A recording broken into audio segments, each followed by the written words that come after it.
हो सकता है आपका वज़न ज़्यादा ना हो, फिर भी आप मोटे होने के बारे में बहुत परेशान हैं। आपने अपनी खुराक को महदूद करने का भी फैसला किया है। आपके ख़्याल में ये क्या हो सकता है?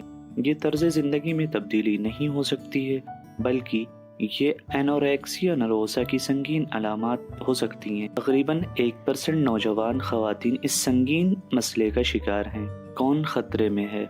ऐसे मामलात में 80-90% नौउम्र लड़कियां तकरीबन 15 साल की उम्र में पाए जाते हैं। ये हालत बहुत हद तक वज़न में कमी का बाइस बनती है और उन नौजवान लड़कियों को बहुत जल्द ही अस्पताल में दाखिल होने की ज़रूरत होती है।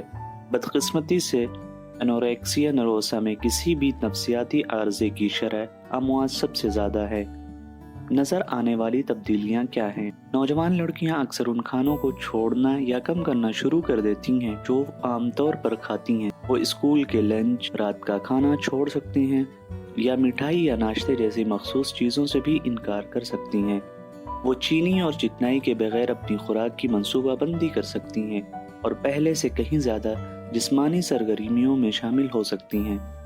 एनोरेक्सिया नरोसा की 6 संगीन अलामात: हैज़ की गैर मौजूदगी, अफसुर्दगी, शदीद गुस्सा होना, इर्तिकाज़ के मसाइल, नींद के मसाइल, समाजी इनखला। एनोरेक्सिया नरोसा से क्या हो सकता है? ये बीमारी अक्सर कुछ संगीन बीमारियों के साथ होती है, जैसे जुनूनी मजबूरी आर्ज़ा, मादे के इस्तेमाल के अवारिस, बेचैनी का आर्ज़ा। एनोरेक्सिया नरोसा की तशख़ीस से सेहतयाब होने तक औसतन 5 से 6 साल लगते हैं। जैसा कि हमने ऑब्सेसिव कंपल्सिव डिसऑर्डर पर मुख्तसरन बात की, इसके बारे में सब कुछ समझने के लिए हमारी अगली वीडियो देखें।